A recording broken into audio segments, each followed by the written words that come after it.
Welcome to the Writing of God. Today we start a new series that is so exciting.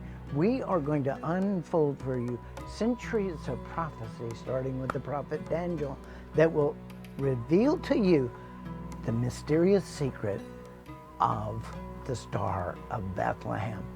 Coming right up, don't miss it.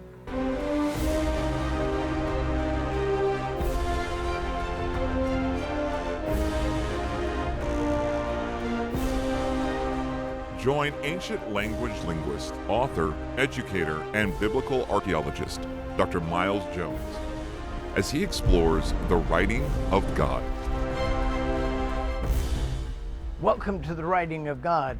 We have such an exciting teaching today. We're going to talk about Daniel, the most incredible, to my mind, prophet in the Bible because of the extent of his visions and his understanding of them.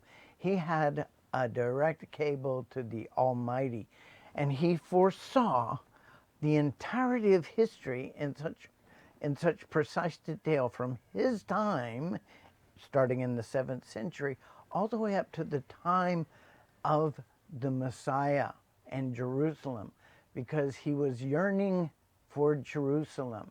But when he comes back into the picture, is at the Star of Bethlehem. So what is the connection between Daniel and the Star of Bethlehem, the birth of the Messiah? Well, he was living in a time when Jerusalem was in ruin and the Judeans had been exiled to Babylon by the Almighty because they had simply turned away from him. The story comes from Ezekiel chapter 8 and following, where it talks about how badly the Israelites had fallen away from God and were worshiping pagan gods in the temple. In fact, Ezekiel was sent out to find and mark all the believers that were left in the city. And God himself, the Shekinah glory of Yehovah, rose up out of the Ark of the Covenant, and he hovers over it. And then he moves to the threshold of the Holy of Holies, and he stays there for a while. And then he moves out of the temple into the courtyard, and there he hovers and waits. And then he goes to the edge of the city, and he waits.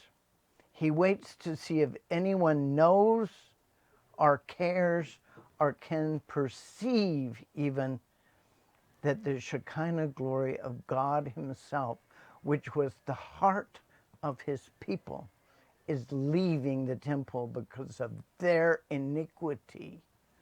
And he ruled that they would be conquered and put into slavery. He takes the promised land away from them. Indeed, Nebuchadnezzar comes in and he conquers the city and he destroys the first temple. This was the judgment of Yehovah against his people because they had simply fallen away from him, fallen away from the temple. They were praying to Tammuz. The women were weeping for Tammuz, and the men were doing sunrise services to Semiramis.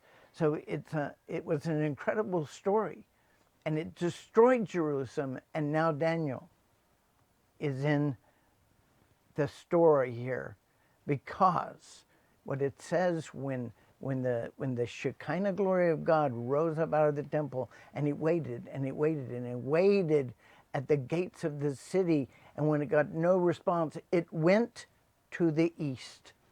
What is to the east? Babylon, the major power of the time, and Nebuchadnezzar, the king who had come in and destroyed the first temple.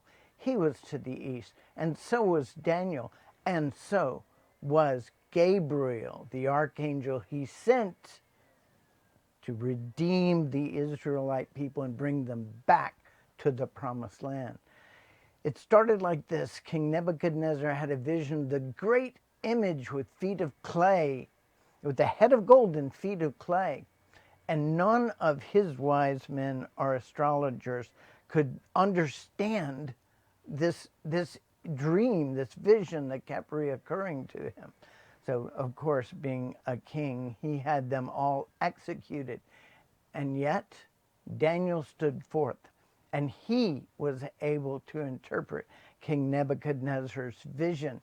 The vision of Nebuchadnezzar as the King of Kings, the most powerful king in the entire world, and then the empires that would follow him all the way down to the Greeks and the Romans, the time of the Messiah. And Nebuchadnezzar, who was so distraught over not understanding this vision that he killed all of his wise men and astrologers, falls down on his knees and worships Daniel and his God, and sends a decree out throughout the empire that Daniel's God would be worshipped and respected throughout his empire. Now, this should not surprise anyone. Daniel and his cohort, named in Persian Shadrach, Meshach, and Abednego, they had become such fine learners. They were blessed by God with wisdom and skill and all understanding and learning. The king found them 10 times better than all the wise men in his kingdom. Indeed, this is the godly yardstick that we should be paying attention to when we teach our children, which is our responsibility, not a government responsibility. So it should surprise no one that the king promoted Daniel and gave him great gifts and great riches. He made him ruler over the whole province of Babylon, which was the head of the empire, and chief administrator over all the wise men and astrologers of Babylon. Daniel was made chief of the wise men and astrologers of Babylon, who gained fame as the Eastern school of the Magi, which became renowned throughout the world. Writers like Philo and Josephus and others, many others, praised these wise men to the heavens. So it should surprise no one that he passed all this information and teaching down to his Magi, who were most likely Hebrews, every single one of them, as far as we know, because they were certainly following Daniel's purpose. There's no doubt about that. And what was Daniel's purpose? Daniel could see the entirety of history. When one of his visions, Daniel's vision of the four beasts, which we see again in Revelation, saying, I was watching in the night visions, and behold, one like the Son of Man coming with the clouds of heaven. He came to the Ancient of Days, Yehovah himself. The Son of Man, this is our first prophecy of the Messiah right here. And it continues to be a theme of Daniel's prayers. And one of the most important prayers he did, remember, Jerusalem had fallen away from him, but Daniel had not. And he prayed a prayer, a powerful prayer of repentance for the people and the city of Jerusalem, which lay in ruins. O Lord, according to all your righteousness, I pray, let your anger and your fury be turned away from your city, Jerusalem, your holy mountain of Zion, because for our sins and for the iniquities of our fathers, Jerusalem and your people are a reproach to all those around us. Now, therefore, our God, hear this prayer of your servant and his supplications, and for the Lord's sake cause your face to shine on your sanctuary, which is desolate. You remember Ezekiel?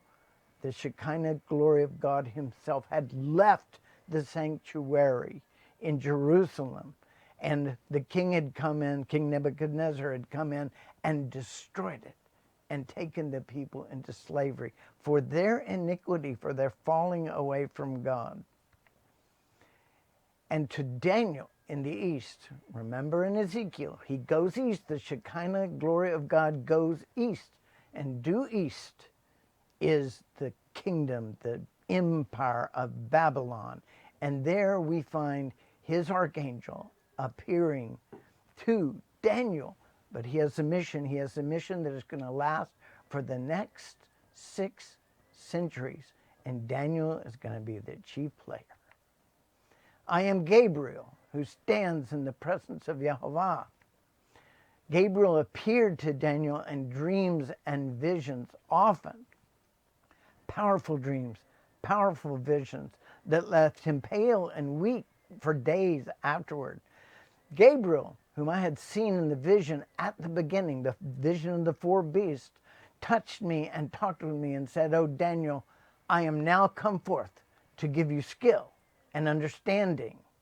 70 weeks are determined upon your people and upon your holy city to finish the transgression, to make an end of sins, and to make reconciliation for iniquity, and to bring in everlasting righteousness, and to seal up the vision and prophecy, and to anoint the most holy."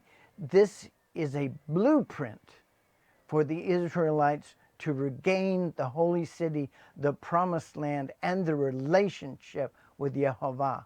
Daniel prepared his Magi for a multi-generational mission that was to last for 6 centuries before it culminated.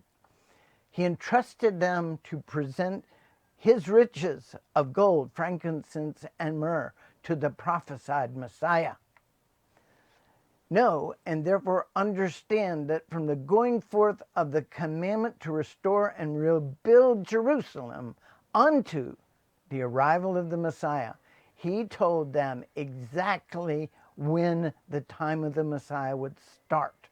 When Jerusalem was rebuilt, and it was Herod the Great who rebuilt the temples, the fortresses, the roads, and the aqueducts in and around Jerusalem. The Magi, at that moment when they heard of the rebuilding, they began to watch the heavens for the star of the King Messiah. And that would be Jupiter, the king star, which is a planet. But from here, it looks like the brightest star in the sky. And that was the start of the culmination of their mission. And there's more story. We'll be right back. Dr. Miles Jones will be right back with more of The Writing of God.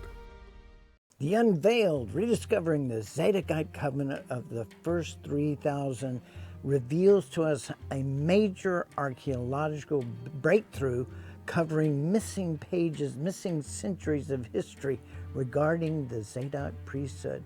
Now it comes in both the book and a 9-part video series.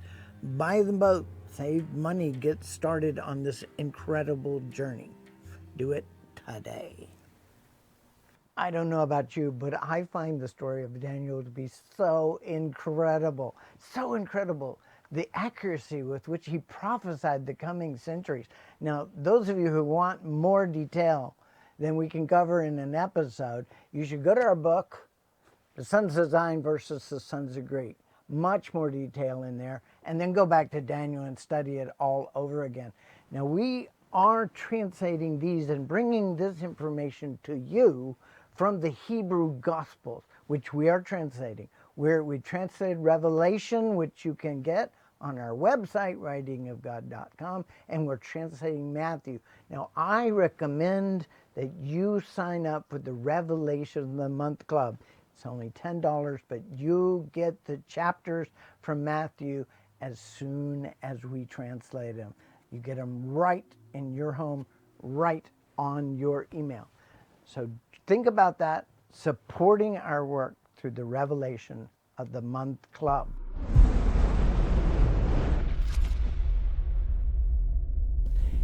This is a season of giving for all followers of the Messiah.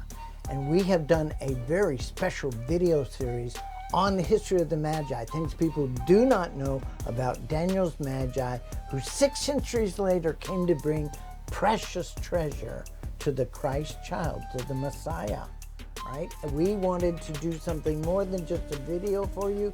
So tell us what the special gift is. We're bringing to you a very special gift made from Chitham wood of the variety found The in same as the Ark of the the Covenant. very same. This is an ark. You can't get away from that It's a description. box, a vessel. A right? box. And in it is gold, frankincense, and myrrh. Right, and these beautiful decorative bags with a metallic silver urn that is just gorgeous. That is used to burn your incense in, by the way. You have to use charcoal wafers for this, right? And a crystal crown. A crystal crown to represent the Magi, the wise men, the three kings, and a golden brass coin. This represents our gold here. Golden brass coin with the correct name of Yehovah on it, the vowel pointing, and the name of his son Yeshua with the correct vowel pointing on the other side, something that you will treasure. And we want to give this to you and thank you for your support. They're boxed up, ready to go. Do it now while you're thinking about it. Send your gift to The Writing of God, P.O. Box 294027, Kerrville, Texas 78029, or online at thewritingofgod.com. That's The Writing of God, P.O. Box 294047, Kerrville, Texas 78029, or online at thewritingofgod.com. That thewritingofgod.com. Will you seek the Lord about becoming a partner to bring the message of the writing of God to more people? Send your gift to The Writing of God, P.O. Box 294047, Kerrville, Texas 78029, or online at thewritingofgod.com. That's The Writing of God, P.O. Box 294047, Kerrville, Texas 78029, or online at thewritingofgod.com.